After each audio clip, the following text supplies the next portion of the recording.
आज के वीडियो में हम क्लास 10th का मैथ पढ़ने वाले हैं। एक्सरसाइज 1.3 हम स्टार्ट कर रहे हैं। 1.3 का पहला क्वेश्चन है, सिद्ध कीजिए कि √5 एक अपरिमेय संख्या है। देखिए, हम लोग पहले से जानते हैं कि √5 एक अपरिमेय संख्या है, लेकिन हमें इस क्वेश्चन में क्या कह रहा है कि सिद्ध कीजिए कि √5 एक अपरिमेय संख्या है। तो जो चीज़ हम जानते हैं वही चीज़ हमें सिद्ध करना है। तो इसके लिए हम क्या करेंगे, उसका हम बिल्कुल अपोजिट मानेंगे। मतलब हम ये मानेंगे कि √5 एक परिमेय संख्या है, तभी हम ये सिद्ध कर पाएंगे कि √5 एक परिमेय संख्या है। पहले हम क्या मानेंगे कि √5 एक परिमेय संख्या है, मतलब इसका हम बिल्कुल उल्टा मान रहे हैं कि √5 एक परिमेय संख्या है। चलिए हम देखते हैं क्वेश्चन नंबर 1। तो यहाँ पर मैंने क्वेश्चन को लिख लिया है कि √5 एक अपरिमेय संख्या है, सिद्ध कीजिए। मतलब आपको ये चीज़ सिद्ध करना है कि √5 एक अपरिमेय संख्या है। जैसा कि मैंने आपको बोला कि इसका बिल्कुल अपोजिट हम मानेंगे कि √5 एक परिमेय संख्या है। तो हम यहाँ पर लिखेंगे माना कि लिख सकते हैं या फिर कल्पना किया कि लिख सकते हैं। तो माना कि √5 एक परिमेय संख्या है, परिमेय संख्या है। अगर हमने मान लिया है कि √5 एक परिमेय संख्या है तो इसको हमें परिमेय संख्या के रूप में लिखना भी होगा। तो हम यहाँ पर लिखेंगे √5 इक्वल टू p/q। अब इसके बारे में भी हम कुछ लिखते हैं कि जहाँ p और q पूर्णांक है। देखिए, परिमेय संख्या और अपरिमेय संख्या के बारे में मैंने आपको पहले भी बताया है। अगर आपने एक्सरसाइज 1.1 एंड एक्सरसाइज 1.2 नहीं देखा है तो जाके देख लीजिए। वीडियो का लिंक आपको इस वीडियो के लास्ट में एंड स्क्रीन पर मिल जाएगा। एंड पर मैं आपको बता देती हूँ कि परिमेय संख्या क्या होता है। ऐसी संख्या जिसको हम p/q के रूप में लिख सकते हैं। p/q यानी कि ये दोनों संख्या जो होगा वो क्या होगा, पूर्णांक होगा। और पूर्णांक क्या होता है, संख्या वो होता है जिसमें कि 0 भी होता है, ऋणात्मक संख्याएं भी होती है और धनात्मक संख्याएं भी होती है। यानी कि ऋणात्मक और धनात्मक संख्या में 0 ऐड कर देने से बन जाता है पूर्णांक। तो p और q जो होता है वो क्या होता है, पूर्णांक होता है। ये हमेशा पूर्णांक होता है और ये एक सहअभाज्य संख्या होता है। मतलब अगर आप p और q का HCF निकालेंगे तो इसका HCF हमेशा 1 आएगा। ठीक है, तो वही होता है सहअभाज्य संख्या। ऐसा कोई भी दो संख्या होता है जिसका HCF यानी महत्तम समावर्तक जिसका 1 आए तो वैसे संख्या को हम कहते हैं सहअभाज्य संख्या। ठीक है, तो वही चीज़ हम यहाँ पर लिखेंगे जहाँ p और q पूर्णांक है एवं p और q सहअभाज्य संख्या है।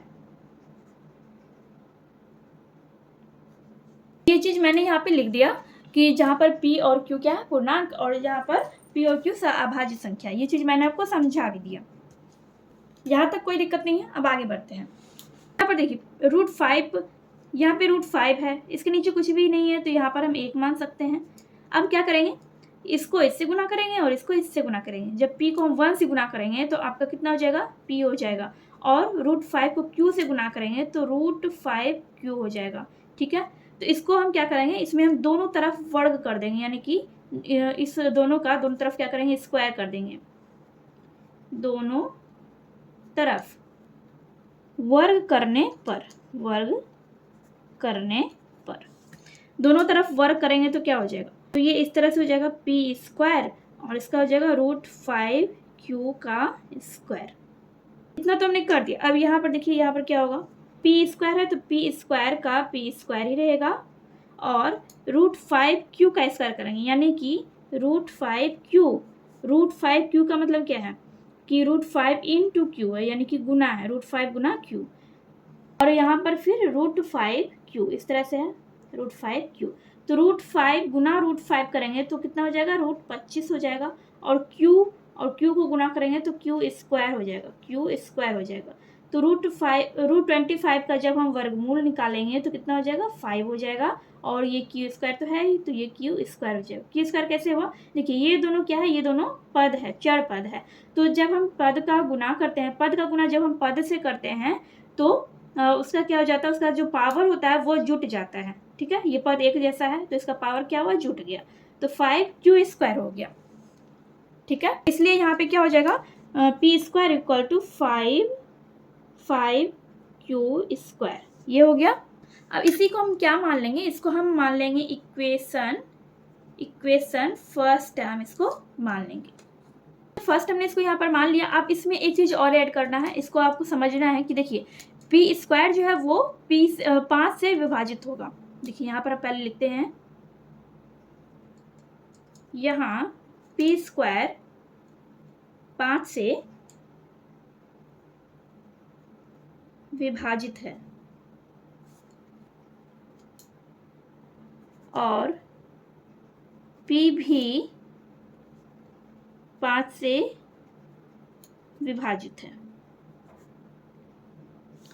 तो पी स्क्वायर यहाँ पे क्या है, देखिए ये पी स्क्वायर है, ये 5 क्यू स्क्वायर है, यानी कि 5 इंटू, यानी कि ये गुना में है 5 गुना क्यू स्क्वायर है।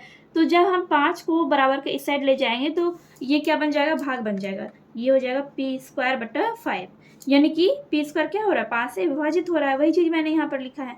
तो जब पी स्क्वायर 5 से विभाजित हो रहा है तो पी भी 5 से विभाजित होगा। ठीक है, पी स्क्वायर 5 से विभाजित हो रहा है तो पी भी क्या होगा, पी भी 5 से विभाजित होगा। यहाँ पर लिखेंगे माना कि P इक्वल टू 5m रखने पर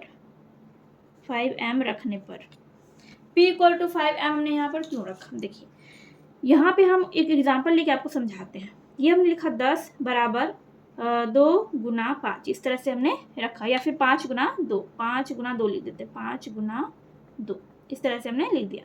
10 बराबर 5 गुना 2। तो यहाँ पर हम आपको क्या कह रहे हैं, जो 10 है, 10 कैसे बना, इसका जब हमने गुणनखंड किया तो इसका गुणनखंड निकला 5 गुना 2, यानी कि 5 से जब हम 10 में भाग करेंगे तो भागफल कितना आएगा, 2 आएगा। और जब हम 2 से 10 में भाग करेंगे तो उसका भागफल आएगा 5। ठीक है, यानी कि 10 लाने के लिए तो कुछ ना कुछ तो भागफल आएगा ही। तो वैसे ही यहाँ पर है कि P में जब हम 5 से भाग देंगे तो उसका कुछ ना कुछ तो भागफल आएगा ही। ठीक है, मान लीजिए कि ये P 10 है और ये M जो है ये 2 है। तो जब हम 10 में 5 से भाग करेंगे तो उसका भागफल 2 आएगा।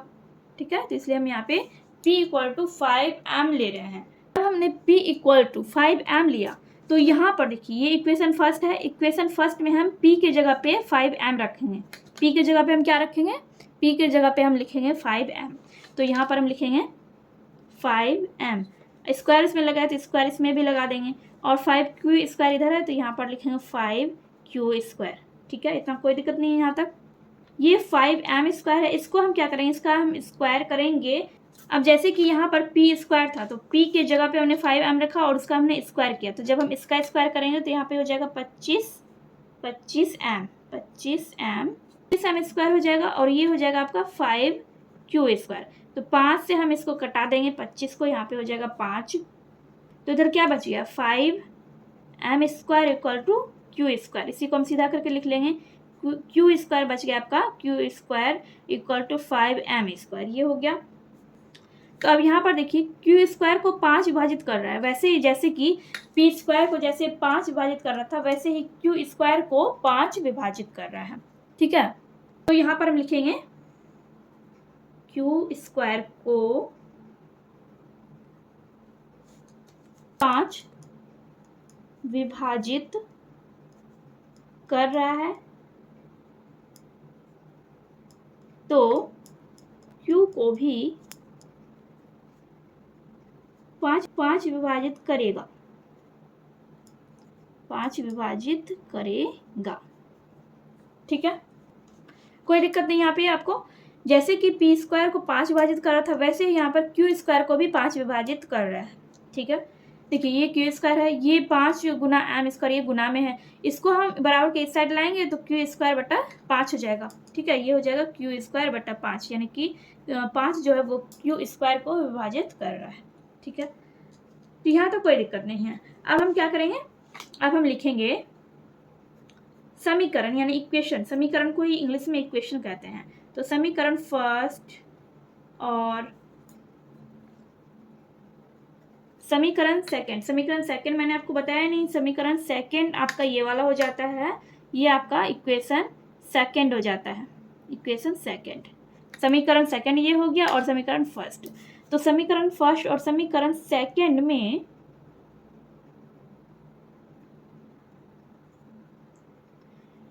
P और Q का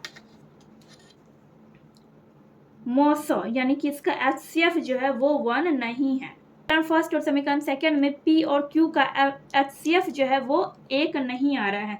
इसलिए हम लिखेंगे कि हमने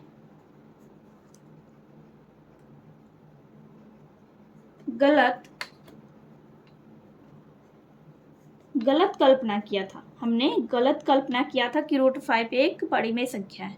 हमने जो माना था कि √5 एक परिमेय संख्या है वो हमने गलत माना था, हमने गलत कल्पना किया था, ऐसा हम यहाँ पर लिखेंगे। ठीक है,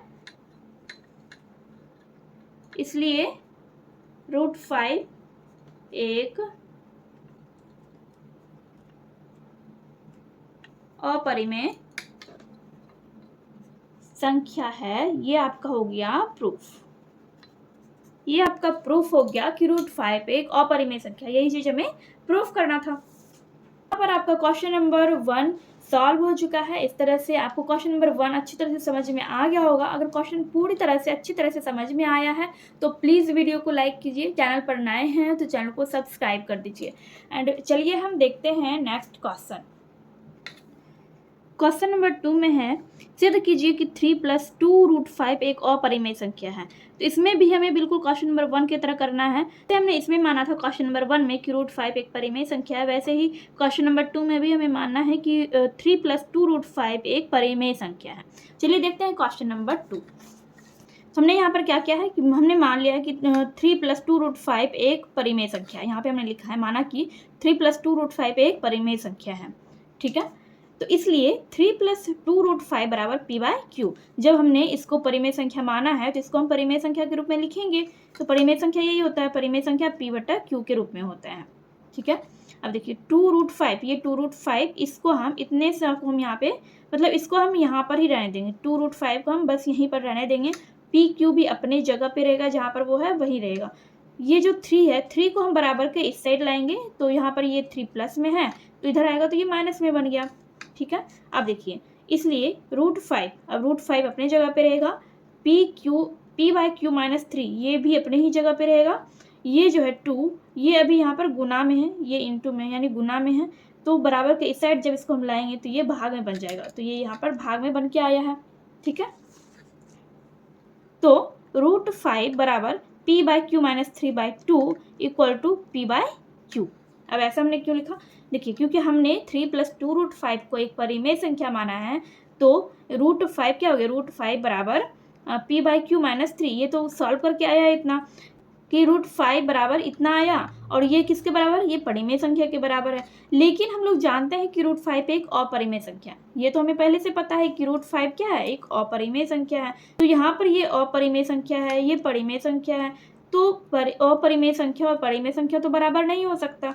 तो इसलिए हम क्या लिखेंगे? देखिए p/q - 3/2 एक परिमेय संख्या है। ठीक है, ये तो हमें पता है कि √5 एक अपरिमेय संख्या है, लेकिन ये क्या है? क्योंकि ये p/q के रूप में लिखा हुआ है, इसलिए ये क्या है? ये परिमेय संख्या है। तो इधर अपरिमेय है और इधर परिमेय है, तो दोनों अपरिमेय बराबर परिमेय तो नहीं हो सकता। अपरिमेय संख्या बराबर परिमेय संख्या कभी नहीं हो सकता। ठीक है, तो हम लोग इतना जानते हैं कि ये जो है ये p/q के रूप में है, इसलिए ये क्या है? एक परिमेय संख्या है। ठीक है, अब देखिए इसके बाद क्या लिखेंगे? यह संभव नहीं है। क्या संभव नहीं है? कि अपरिमेय संख्या बराबर परिमेय संख्या, ये कभी नहीं हो सकता। अपरिमेय संख्या बराबर परिमेय संख्या नहीं हो सकता। इस तरह अपरिमेय संख्या बराबर परिमेय संख्या ये कभी नहीं हो सकता। इसलिए 3 + 2√5 एक अपरिमेय संख्या है। ये आपका हो गया आंसर। आई होप आपको समझ में आ गया होगा।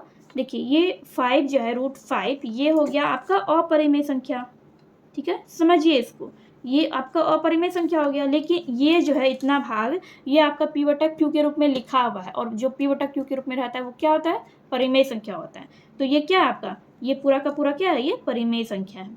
मैंने आपको वही बोला कि अपरिमेय संख्या बराबर परिमेय संख्या ये कभी नहीं हो सकता। तो इधर अपरिमेय संख्या है और इधर परिमेय संख्या है, तो मैंने आपको वही बोला कि अपरिमेय संख्या बराबर परिमेय संख्या कभी भी नहीं हो सकता। ठीक है, तो इसलिए 3 + 2√5 जो है वो एक अपरिमेय संख्या है। आई होप आपको पूरा का पूरा क्वेश्चन अच्छे से समझ में आ गया होगा। अगर क्वेश्चन समझ में आ गया है, वीडियो हेल्पफुल लगी है, तो प्लीज़ वीडियो को लाइक कीजिए। चैनल पर अगर आप पहली बार आए हैं तो चैनल को सब्सक्राइब कर लीजिए। चलिए हम देखते हैं नेक्स्ट क्वेश्चन। क्वेश्चन नंबर 3 में है, सिद्ध कीजिए कि निम्नलिखित संख्याएं अपरिमेय हैं। ये जो हमने क्वेश्चन नंबर 2 बनाया है बिल्कुल वैसे ही ये सारा भी बनेगा। ठीक है, क्वेश्चन नंबर 2 की तरह सेम टू सेम ये सारा क्वेश्चन बनेगा। यहाँ पर है 1/√2, फिर सेकंड में है 7 इंटू √5 और यहाँ पर 6 प्लस √2 इस तरह से है। तो इसको अभी हम पहले वही करेंगे, पहले हम मान लेंगे कि ये एक परिमेय संख्या है, बाद में हम सिद्ध कर देंगे कि ये एक अपरिमेय संख्या है। ठीक है, तो आपका ये है पहला 1/√2। यहाँ पर भी हमने 1/√2 को एक परिमेय संख्या मान लिया है पहले ही। ठीक है, तो जब हमने 1/√2 को परिमेय संख्या माना है तो इसको हम परिमेय संख्या के रूप में लिखेंगे। तो यहाँ पर हमने लिखा 1/√2 बराबर P/Q, चूँकि √2 एक अपरिमेय संख्या है, ये तो हमें पता ही है कि √2 क्या है, ये एक अपरिमेय संख्या है। तो हम इसको और इसको गुना कर देंगे, √2 गुना P करेंगे तो √2P हो जाएगा, और Q को 1 से गुना करेंगे तो बराबर Q हो जाएगा।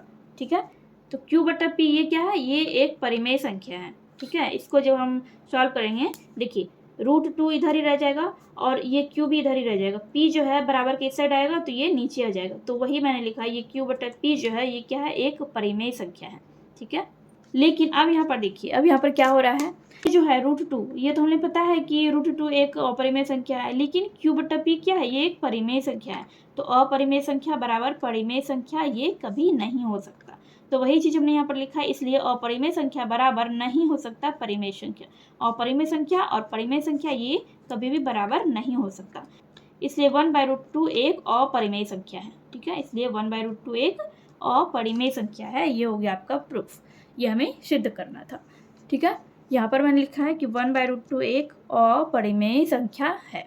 तो इस तरह से आपका ये क्वेश्चन नंबर 3 का क्वेश्चन नंबर 1 सॉल्व हो चुका है। चलिए देखते हैं नेक्स्ट है आपका 7√5। 7√5 ये आपका दूसरा क्वेश्चन है। इसको भी आपको सिद्ध करना है कि ये एक अपरिमेय संख्या है।